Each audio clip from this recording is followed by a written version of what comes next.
Another practical use for traffic capture and analysis includes intrusion detection. Now, hopefully you don't believe that intrusion detection is just something you do that your IDS box does and nobody ever has to worry about that because it'll do it by itself. Detecting network intrusions requires using several methods.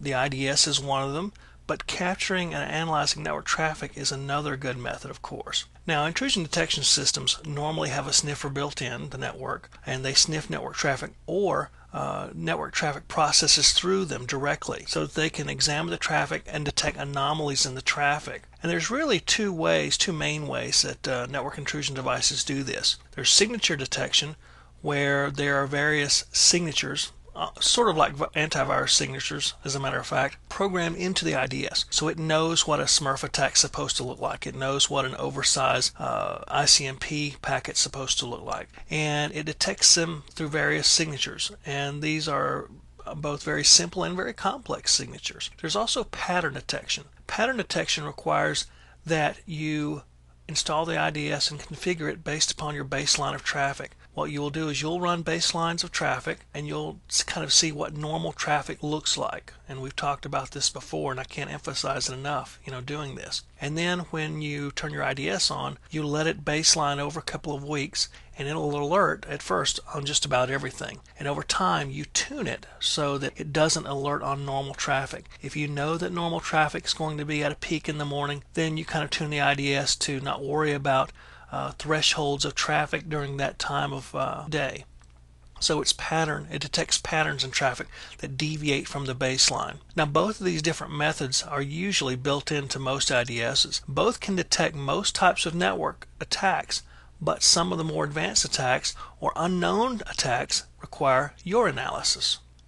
Configuring and fine-tuning your IDS is probably the best thing you can do to detect most common attacks. When you set it up, you're going to get your base signatures put in and you're going to baseline it so that you can detect most patterns. Over time, you're going to fine-tune it more so that every time unusual activity happens in the IDS alerts, you will be fine-tuning that IDS to detect that traffic later on.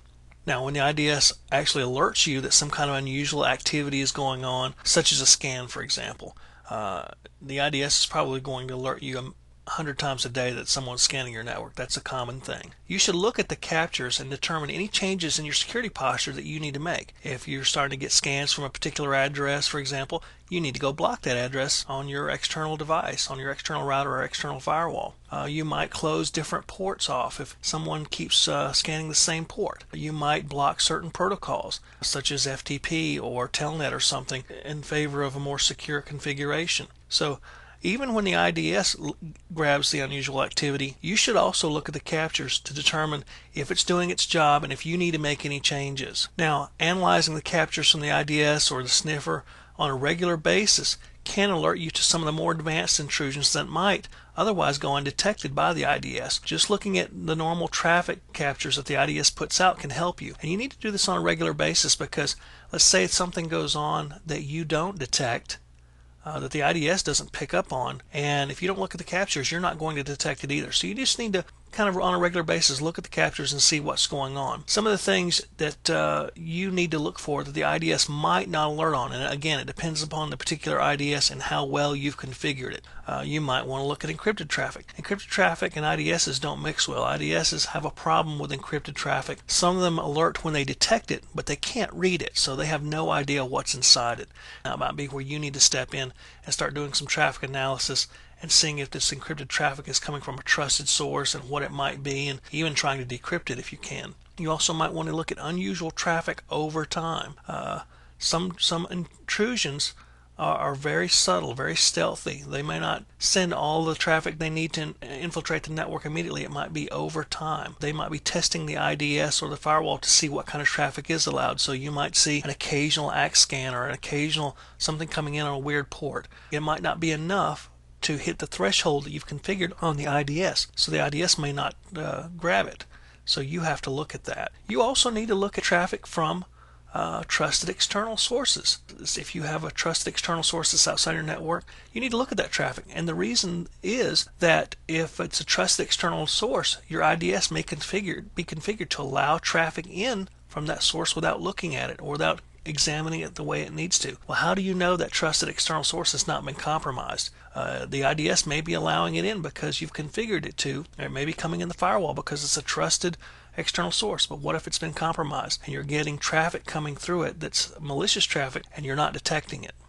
So occasionally, on a regular basis, you need to look at that traffic and don't just assume that it can always be trusted. You also need to look at traffic that is allowed. Now, why do I say that? If it's allowed, that means it's okay, right? Well, if I were a hacker and I could figure out what traffic you allow in, whatever you need to function with, whether it be mail or internet or whatever, you have to allow that traffic. You can't close off traffic that you need to come in. That's the target I'm going after. If you allow HTTP traffic, then I'm going to figure out how to compromise HTTP traffic. If you allow email traffic, then I'm going to try to figure out how to compromise SMTP traffic and maybe alter allowed traffic to do things that you don't think it should be doing. Okay, there's all kinds of things that can be hidden in allowed traffic. So you have to look at that as well. Allowed traffic, the IDS is not going to alert you on. So it's up to you to look at that traffic and find unusual traffic patterns. Now, once you find any unusual traffic patterns, you should investigate those further. And as you figure out what they may be, if they're harmless or if they're malicious, then you're going to need to update your IDS configuration to detect that traffic in the future and maybe take some action on your firewalls or external border devices. So intrusion detection is something that definitely can be helped by looking at traffic captures, by capturing and analyzing packet captures.